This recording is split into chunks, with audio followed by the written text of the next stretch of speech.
اللہ تعالیٰ کو یاد کرنا خوبصورت ترین کاموں میں سے ایک کام ہے، بہترین عبادات میں سے ایک عبادت ہے۔ قرآن پاک میں اللہ تعالیٰ اس کے بارے میں فرماتے ہیں وَلَذِكْرُ اللَّهِ أَكْبَرُ، اور اللہ کا ذکر بہت بڑا کام ہے، بہت اچھا کام ہے۔ حقیقت یہ ہے کہ انسان جس چیز سے محبت کرتا ہے اس کو ضرور یاد کرتا ہے، اس کا ذکر کرتا ہے، دل ہی دل میں بھی اور زبان سے بھی، کیونکہ جس چیز کی محبت انسان کے دل میں ہوتی ہے وہ چیز زبان پر آ کر رہتی ہے۔ یہ ہو نہیں سکتا کہ ہم اللہ تعالیٰ سے محبت کرتے ہوں، دل میں اس کو یاد کرتے ہوں، پھر زبان سے اس کا ذکر کرنا بھول جائیں۔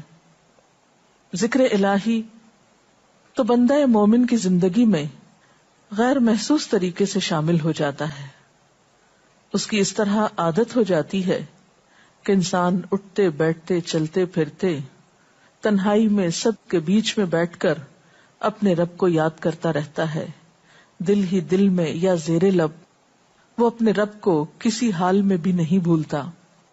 اور بھولے بھی کیوں؟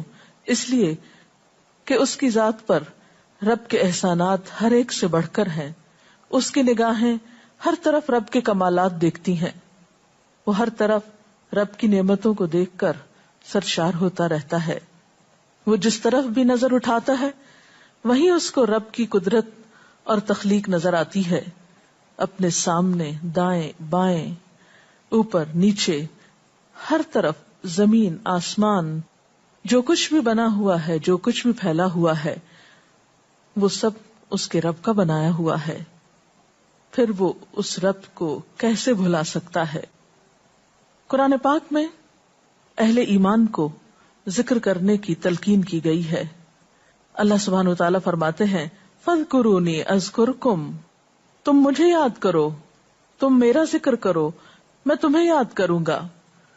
ایک اور جگہ پر فرمایا وَاذْكُرْ رَبَّكَ فِي نَفْسِكَ تَضَرُّعًا وَخِيفَةً وَدُونَ الْجَهْرِ مِنَ الْقَوْلِ بِالْغُدُوِّ وَالْآصَالِ وَلَا تَكُن مِّنَ الْغَافِلِينَ، اور اپنے پروردگار کو دل ہی دل میں عاجزی اور خوف کے ساتھ اور آہستہ آواز سے صبح و شام یاد کرتے رہو، اور دیکھنا غافل نہ ہونا، یعنی رب کی یاد سے کبھی بھی غفلت اختیار نہ کرنا۔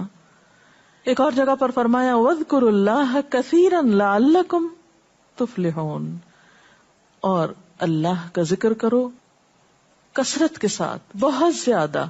کیوں؟ لَعَلَّكُمْ تُفْلِحُونَ، تاکہ تم فلاح پاؤ، کامیاب ہو جاؤ۔ اس سے پتہ چلتا ہے کہ اللہ تعالیٰ کو یاد کرنا کامیابی کی علامت ہے، اللہ کے ذکر میں کامیابی کی ضمانت ہے۔ مومن مردوں اور عورتوں کی صفت قرآن پاک میں یہی بیان کی گئی ہے کہ وہ بہت زیادہ اللہ کا ذکر کرنے والے ہوتے ہیں۔ سورۃ الاحزاب میں آتا ہے وَالذَّاكِرِينَ اللَّهَ كَثِيرًا وَالذَّاكِرَاتِ، اور اللہ کا ذکر کرنے والے مرد اور اللہ کا ذکر کرنے والی عورتیں جو کثرت سے اللہ کا ذکر کرتے ہیں۔ کثیرن اعد اللہ لہم مغفرۃ واجرا عظیما، اللہ نے ان کے لیے بخشش اور بہت بڑے اجر کا وعدہ کر رکھا ہے۔ اور پھر یہ کہ ذکر کرنے کے لیے کوئی خاص وقت مقرر نہیں، انسان ہر حال میں ذکر کر سکتا ہے، ہر وقت میں ذکر کر سکتا ہے۔ نبی صلی اللہ علیہ وسلم کے بارے میں آتا ہے کان یذکر اللہ فی کل احیانہ، آپ ہر وقت میں، یعنی ہر قسم کے وقت میں، دن میں یا رات میں، صبح میں یا شام میں اللہ کا ذکر کیا کرتے تھے۔ حدیث پاک میں آتا ہے، حضرت ابو موسیٰ اشعری سے روایت ہے مثل الذی یذکر ربہ والذی لا یذکرہ مثل الحی والمیت، رواہ البخاری۔ آپ صلی اللہ علیہ وسلم نے فرمایا اس شخص کی مثال جو اپنے رب کا ذکر کرتا ہے زندہ انسان کی طرح ہے، اور اس کی مثال جو اپنے رب کا ذکر نہیں کرتا مردہ شخص کی طرح ہے۔ گویا ذکر کرنے والا اور نہ کرنے والا، ان دونوں کے درمیان اتنا ہی فرق ہے جتنا ایک زندہ اور مردہ انسان میں فرق ہوتا ہے۔ اور یہ فرق کتنا بڑا ہے، یعنی انسان تو وہی ہوتا ہے، لیکن زندہ انسان میں اور مردہ انسان میں زندگی اور موت کا فرق ہے۔ بالکل اسی طرح جو شخص اپنے رب کو یاد کرتا ہے، اس کا ذکر کرتا ہے، اس کے اندر ایک زندگی ہے، اس کے اندر ایک خاص خوشی ہوتی ہے، اطمینان ہوتا ہے، اور وہ جو نہیں کرتا اس کا دل مردہ ہوتا ہے، اس کے اندر زندگی کی کوئی امنگ نہیں ہوتی۔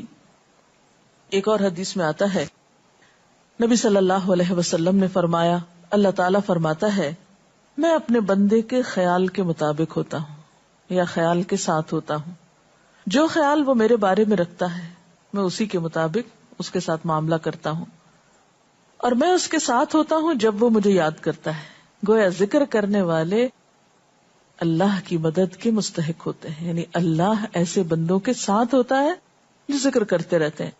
اگر وہ مجھ کو اپنے دل میں یاد کرتا ہے تو میں بھی اس کو اپنے دل میں یاد کرتا ہوں، اور اگر وہ مجھے کسی جماعت میں بیٹھ کے یعنی کسی گروپ میں یعنی پبلک میں بیٹھ کے یاد کرتا ہے تو میں اس کو اس سے بہتر جماعت میں یاد کرتا ہوں، یعنی فرشتوں کی جماعت میں یاد کرتا ہوں۔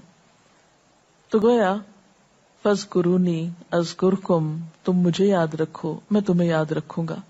تو جو شخص بھی یہ چاہتا ہو کہ اللہ تعالیٰ اس کو یاد رکھے، اس کی مشکل میں اس کی مدد کرے، تو اس کے لیے کیا ضروری ہے کہ پھر وہ ذکر کرتا رہے۔ اور ذکر تمام عبادات کو خوبصورت بناتا ہے۔ مثلا روزہ رکھنا ایک عبادت ہے، لیکن جس روزے میں ذکر الہی ہو اس کا اجر و ثواب کئی گنا بڑھ جائے گا۔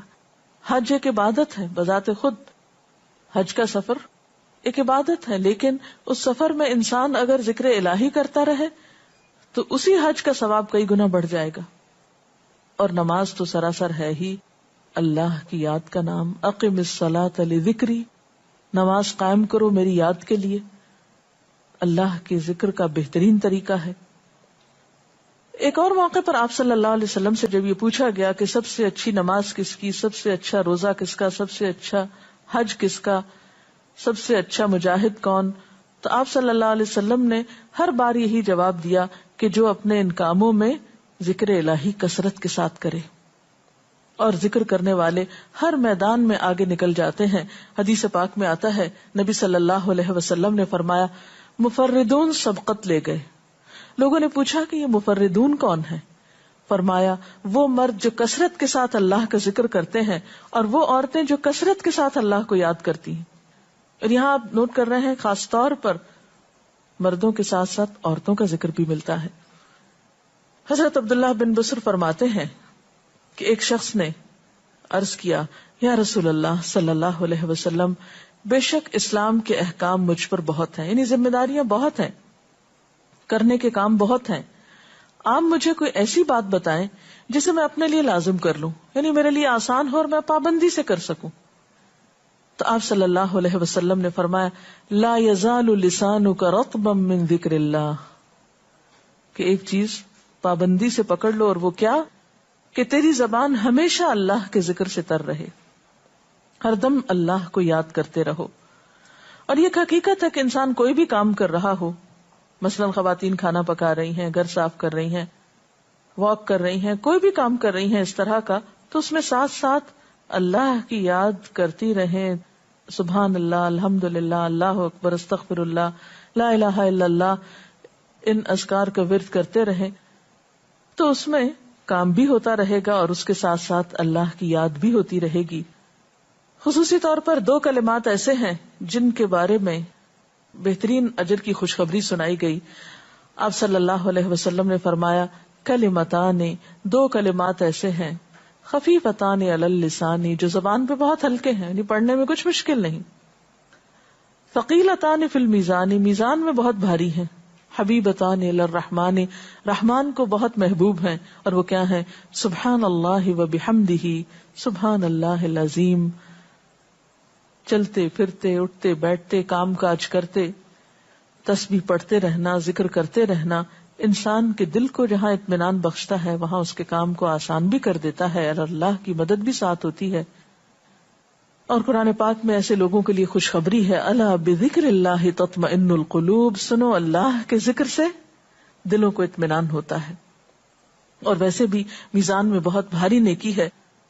ایک حدیث میں آتا ہے کہ رسول اللہ صلی اللہ علیہ وسلم نے لوگوں سے پوچھا کیا میں تمہیں نہ بتاؤں کہ تمہارے اعمال میں سب سے اچھا عمل، سب سے پاکیزہ، اور تمہارے درجات کو سب سے زیادہ بڑھانے والا، اور جو تمہارے لیے سونے چاندی کے خرچ کرنے سے زیادہ بہتر ہو، اور اس سے بھی بہتر ہو کہ تم اپنے دشمنوں سے ملو، ان کی گردنیں تم مارو اور وہ تمہاری گردنیں مارے، تو کیا ایسا عمل نہ تمہیں بتاؤں؟ صحابہ نے عرض کیا، ضرور یا رسول اللہ صلی اللہ علیہ وسلم، ہمیں ایسا عمل بتائیے. تو آپ نے فرمایا وہ اللہ کا ذکر ہے، یعنی تمام اعمال میں وہ سبقت لے جاتا ہے.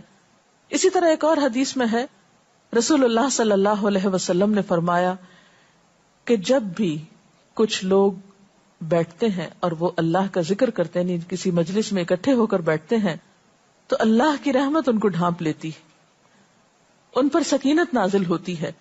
اللہ تعالیٰ ان کا اپنے ہاں ذکر کرتے ہیں. گویا اکیلے بھی ذکر کیا جا سکتا ہے اور کسی مجلس میں اکٹھے بیٹھ کر بھی. پھر اسی طرح صبح و شام بھی، جیسا کہ قرآن پاک میں آتا ہے، وَسَبِّحْ بِحَمْدِ رَبِّكَ قَبْلَ طُلُوعِ الشَّمْسِ وَقَبْلَ غُرُوبِهَا، اپنے رب کی تسبیح بیان کرو سورج نکلنے سے پہلے اور اس کے غروب ہونے سے پہلے. ایک اور جگہ پر آتا ہے وَسَبِّحْ بِحَمْدِ رَبِّكَ بِالْعَشِيِّ وَالْإِبْكَارِ، اپنے رب کی حمد و ثنا بیان کرو عشی کے وقت یعنی عصر کے وقت، والابکار اور صبح کے وقت. عشی کا لفظ جو ہے یہ زوال شمس سے غروب شمس کے درمیانی وقت کو کہتے ہیں. پھر اسی طرح انبیاء علیہ السلام کے بارے میں ہم دیکھتے ہیں، حضرت داؤد علیہ السلام بہت خوبصورت آواز سے، بہت خوبصورت انداز میں اللہ تعالیٰ کا